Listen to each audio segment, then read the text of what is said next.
Herzlich willkommen. Wir machen ein ganz kurzes Intro auf Deutsch. Freut mich sehr, dass ihr auf der Rockantenne-Bühne wieder seid, zum ersten Mal seit heute.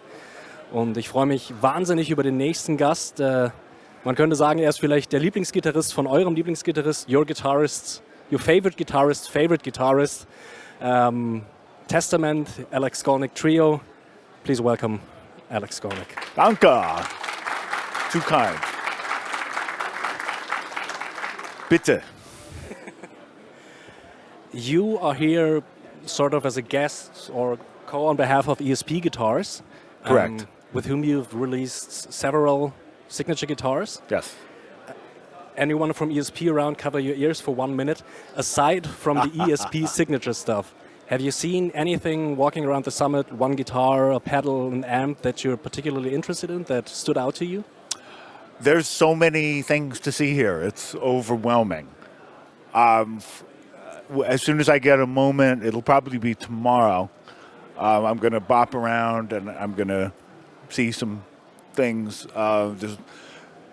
There's some German. Well, not because we're in Germany, but Duesenberg.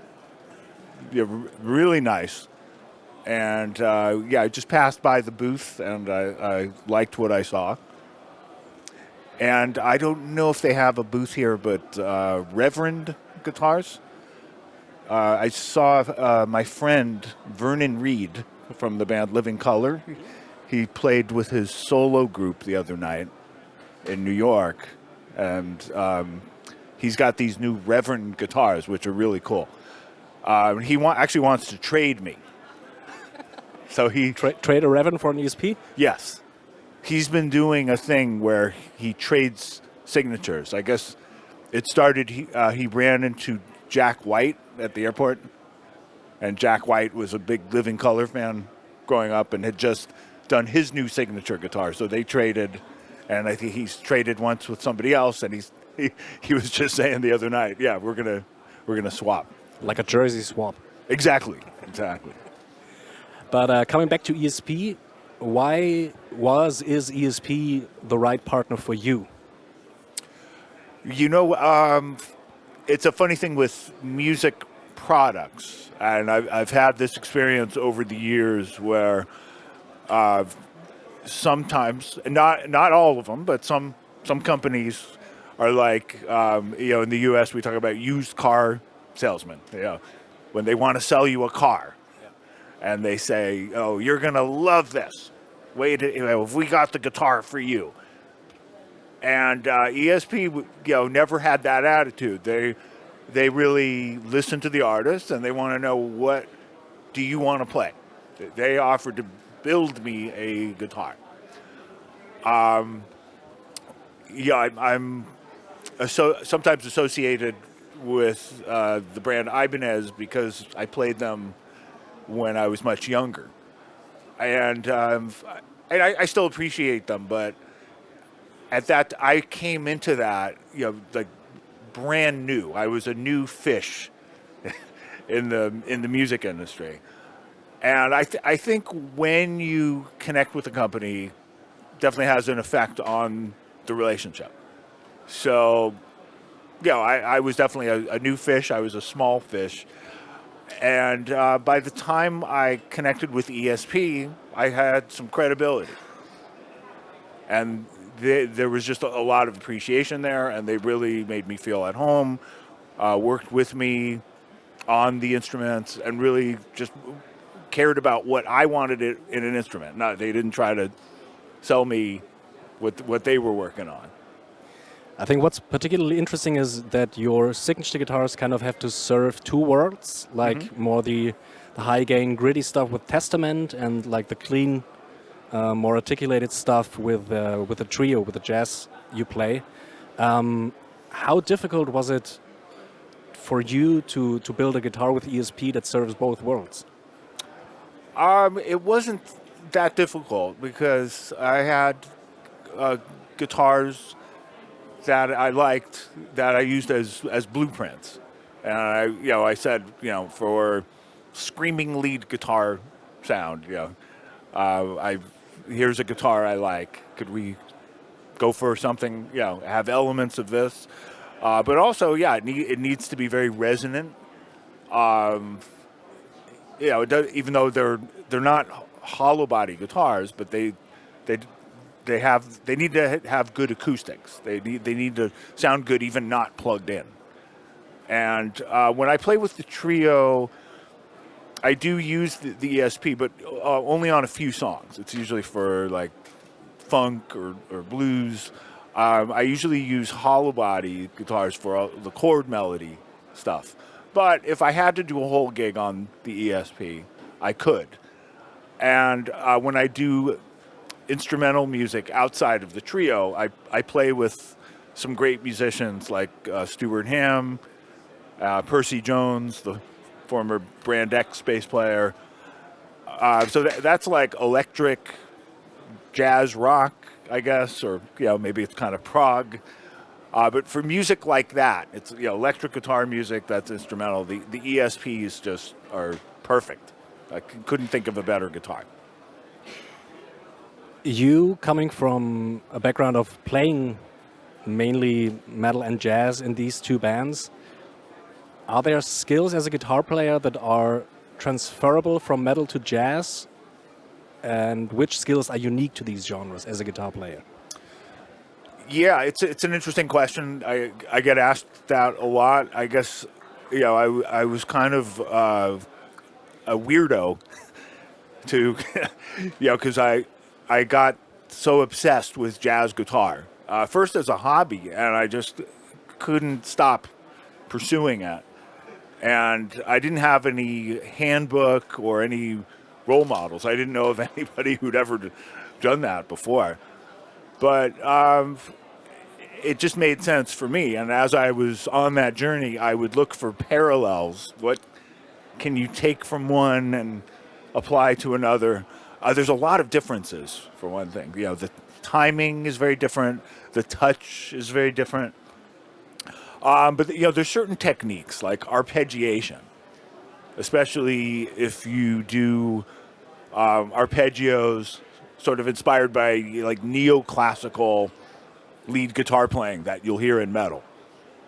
Randy Rhoads, Yngwie, and a lot of those ideas can apply to jazz. And also, in jazz, you have to learn a lot of, there's a lot of theory, a lot of interesting patterns, and it requires like the discipline of being able to play in multiple keys,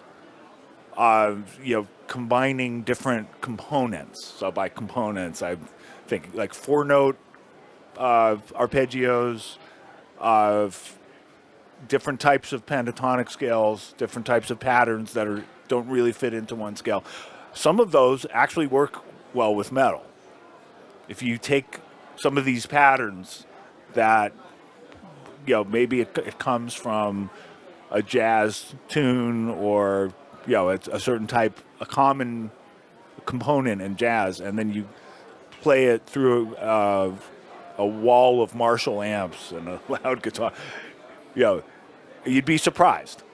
And so it's just context. There's a lot of stuff that doesn't work, but there are these moments that overlap. Basically in any kind of music that you play, but jazz, especially blues, improvisation is a key ingredient. Right. And as someone who has struggled with improvisation my whole life, do you have any tips, like not quick fixes, but steps one can take to improve their own improvisation skills? Well, I think your emphasis needs to be more on your ears than your fingers. That's a tough one, especially as guitar players. We're so focused on our hands and what can the hands do. But the ears really play a much bigger role in improvisation.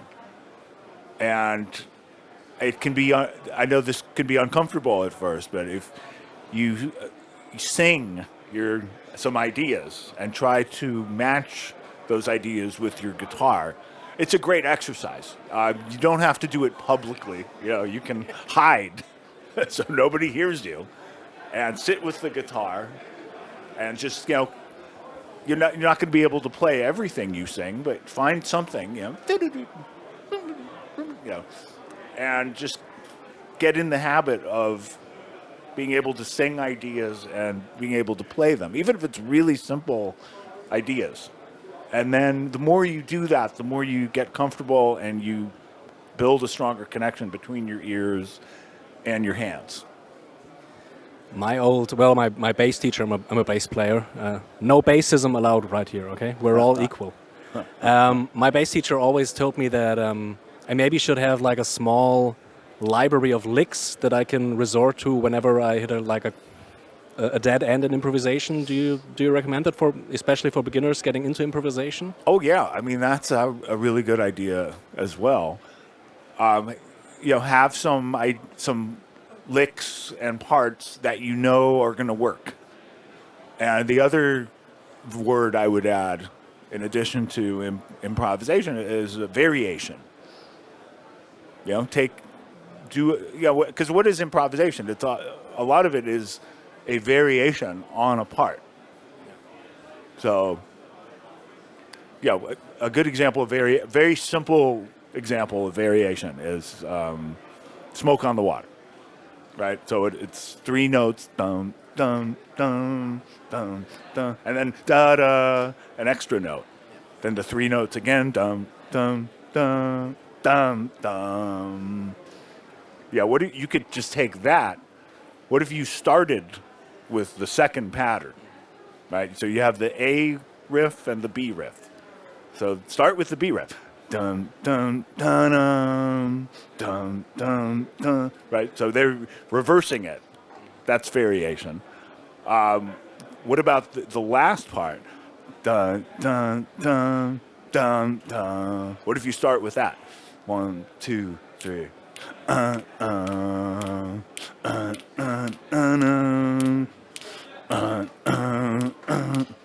Right? What if you take any of those and start on a different part of the beat, right? Because every time it starts on one, one,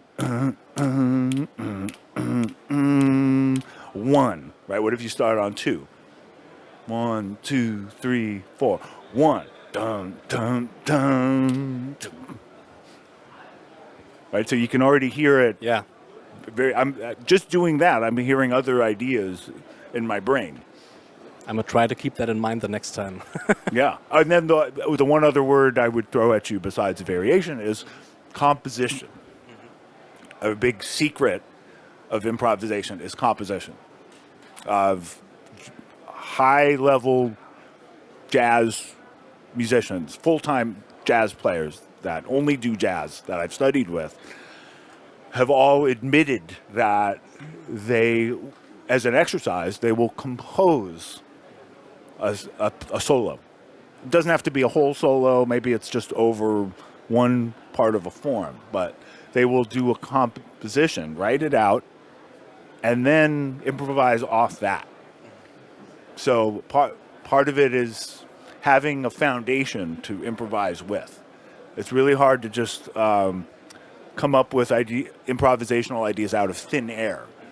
Usually there's some source, there's some lick that's already learned, or you're doing a variation on something you've transcribed, or it's like something composed, like like a whole solo over a chorus. Yeah, I always kind of my teacher for me was like him pulling all these things out of thin air, and then I only started to realize, well, of course, maybe he's played these licks 1,000 times before, and now he's just putting them together differently. But always very fascinating for me hearing people improvise. Besides metal and jazz, you've dabbled in blues, a little bit in hip hop, in world music. Mm-hmm.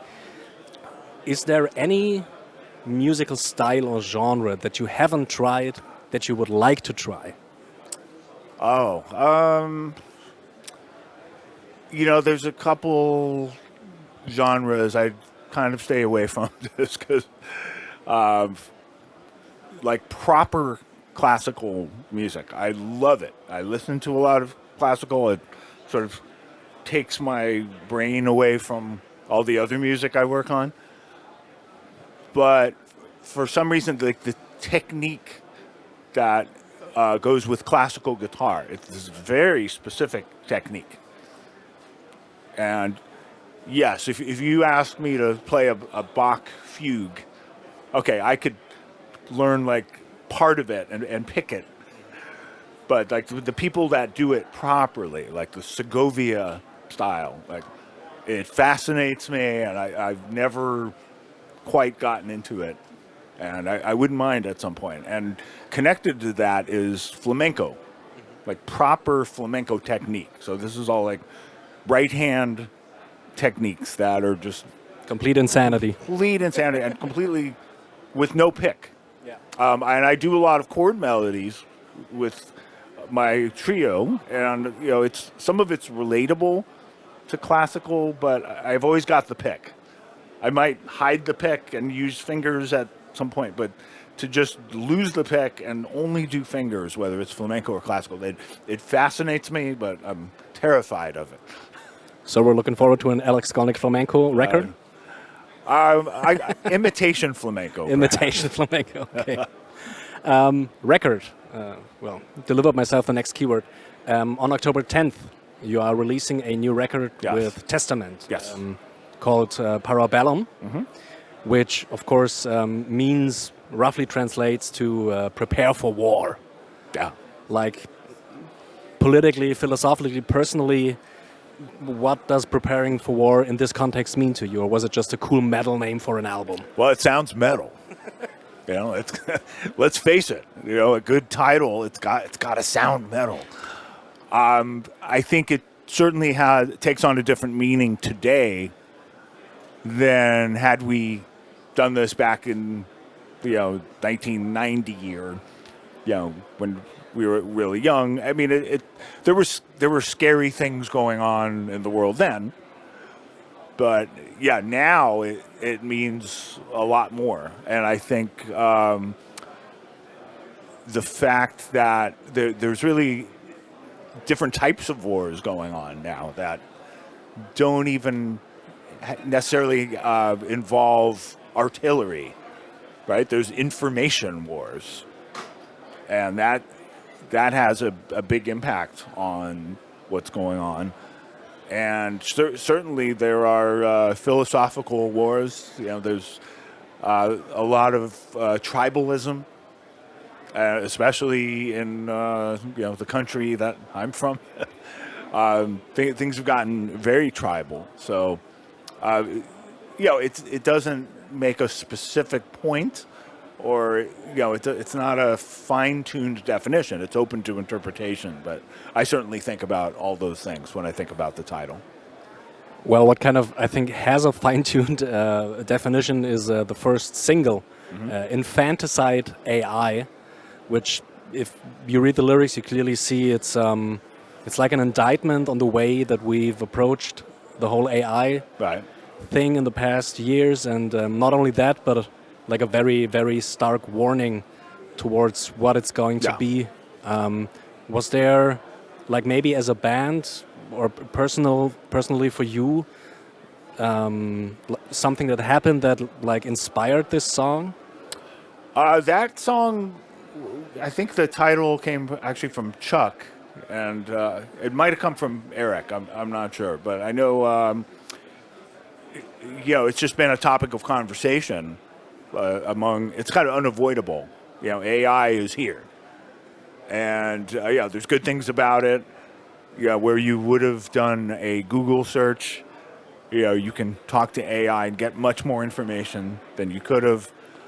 I found it great for troubleshooting electronics, for example, whether computer related or even music gear. I had a problem with the quad cortex, and it was actually giving me some help. But then there's a whole negative side to it, and what I alluded to before, the information war. It's easy to manipulate. It's easy to spread false information. So that's a scary part of it. And interestingly, I have my trio album is coming out the next month, and the title of that is also AI related, but it was a total coincidence. It's not like we coordinated it, but that's called Prove You're Not a Robot, which is this strange message we get when we're locked out of our website or social media platform or whatever. But it certainly applies to AI as well.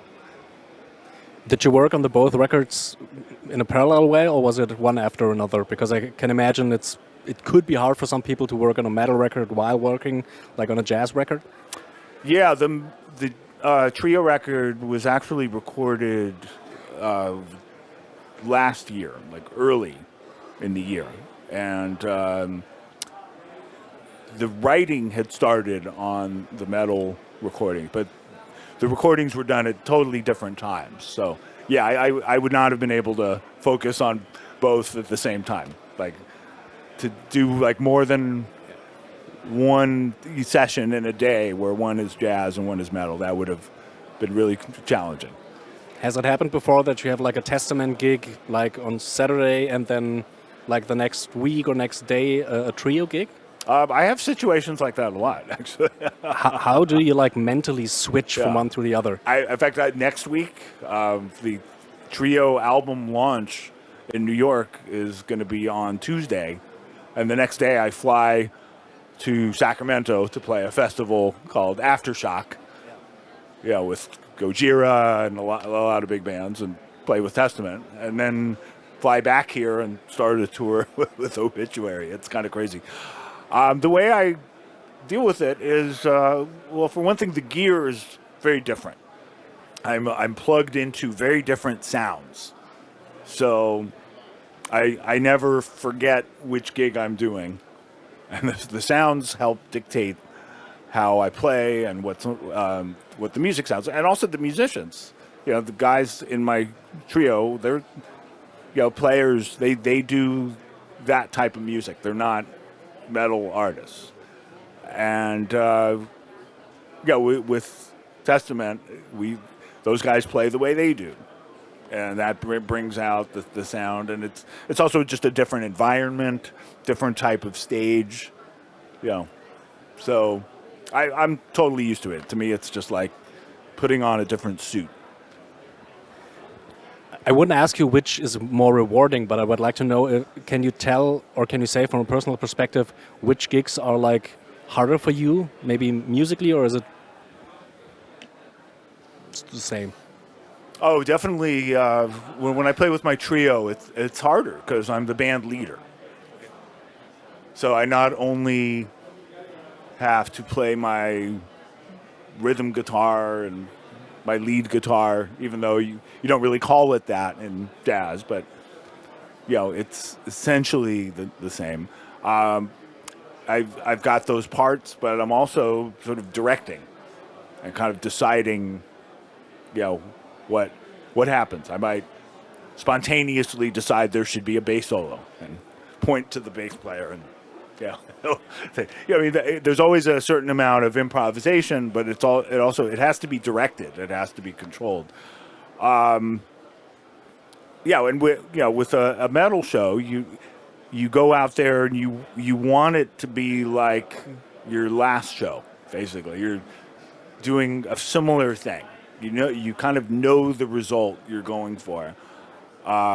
So it doesn't involve as much thought. It's more of it's easier to kind of get lost in the performance. But when playing with Testament, do you allow room for improvisation in your solos, or is it like it has to be like on the record? It's very subtle. Like if you did a study of my solos live and just transcribed them night after night, you would say, oh, you approached the bars 56 through 60 slightly differently. But if you're not listening at that level, you might not notice that. So if you're a guitar player and you're listening for improvisations or variations, you could probably hear it. And I do change it up. I never want to play exactly the same thing every night. But at the same time, I also want it to be recognizable and I don't want non-musicians to suddenly notice, oh my God, he's playing something I don't even recognize the solo. It's a fine line. As you said, you'll be touring with Obituary coming October, and you guys being kind of along the pioneers of thrash and them being pioneers of death metal. Are you guys friends, or how did this billing come to be? Yeah, well, our bass player, Steve DiGiorgio, he's got a foot in the death metal world, having been part of Death and now Death to All. And, Obituaries are in that circle of bands from Florida, and Steve's part of that scene. So he knows them well. I've met them, but I don't know them as well. Looking forward to getting to know them better. But I think it's exciting, and I think, we each have our lanes. Yeah, we've done tours in the past. Pretty recently we did one with bands that are associated with Testament. We did a tour called The Bass Strikes Back, Exodus, Death Angel, and it was great. But I think we've done it. I think it's a little more interesting to play with bands that are different. I mean, we've played with bands that came after Testament, like Lamb of God, and even some bands you wouldn't expect us to be on the bill with, like Killswitch Engaged, and it worked out great. I like variety, and I like bringing different fan bases together. So I think this tour is going to be like that. I think we're coming somewhat close to the end. I would like to give room for like maybe 1 or 2 questions, if it's all right for you. Absolutely. Yeah? Anybody has a question for Alex? They can answer. Yes. I will come down. Thank you. Let me try first a short introduction to the question itself. So you've mentioned improvisations, you mentioned, transferring from genre to genre, which is not easy for a lot of people to listen to. Like, I can listen to Testament and then go to Chick Corea. Yeah, not a lot of people can do that. And you've mentioned that you try to... Good choices. Yeah. Thank you. And also Greg Ho. Love Greg. But I was wondering, you've mentioned improvisations, you mentioned, variations, trying different stuff over the years. But how do you think your style developed in the last, let's say, 10, 15 years? Because, of course, you're influenced by both genres. But do you think, like from this point of view, like 15 years ago, why did I play this like that? Or should I have played this like this? Or is there room for personal improvement in that way? There definitely is, yeah. Okay. One of the benefits of touring and playing live and playing your recorded music is you get a second chance. I was kicking myself for not putting a certain lick at the end of a solo. Well, guess what? I can do that now. Maybe I didn't think of it under pressure. The record's got to be done.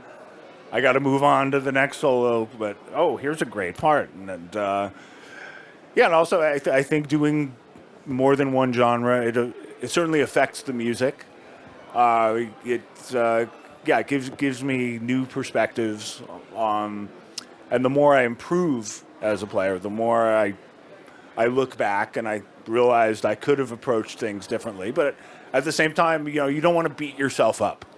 That you were in a certain frame of mind when you recorded your music, and that was then. It's all about the moment. That moment's gone. What matters is the music you're doing now, or your next recording. Hope that makes sense. We can do one quick question. I'm gonna run down.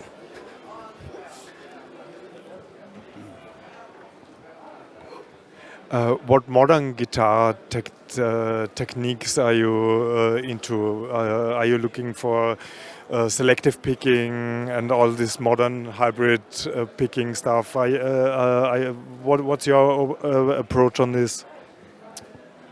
Well, it depends what you mean by modern. When I do my instrumental music now, I do a lot more hybrid picking. I I like working with the pick and the fingers. There's a lot of music I've discovered in the last few years since I've been doing that I didn't think I would be able to play, that I actually am able to play by guitarists who play with their fingers. If I watch them, I'll freak out and think I can't play it. But if I just listen, I can find a way of doing it. So that's been a big help for me, and I've been inspired by a lot of more recent guitar players that do that type of thing. There's others I just stay away from, but appreciate. Matteo Mancuso. He's got this machine, that right hand, and it's just like only he can do that. Like nobody else should try that. But I have a lot of appreciation for it. And then occasionally I'll get curious about certain two-handed tapping techniques that people do, like Guthrie Govan, for example. But that's another thing. Like he does that so well. Like I'm not even going to attempt it, but I might learn from it and try to apply a little bit of it to a lick that sounds more like I play. So thank you for the questions. Thank you. Good questions. Thank you. Yes. Better than my questions. No, I'm just kidding. Your questions were great. Thank you. Fishing for compliments. Yeah. And I want to thank you, Alex Skolnick, for joining me today. And hope that you enjoy the rest of Guitar Summit. Hope that you enjoy the rest of Guitar Summit. Absolutely. And the rest of all your days. I've been having a great time so far. Thank you, everybody. Thank you. Thank you. Thank you, David.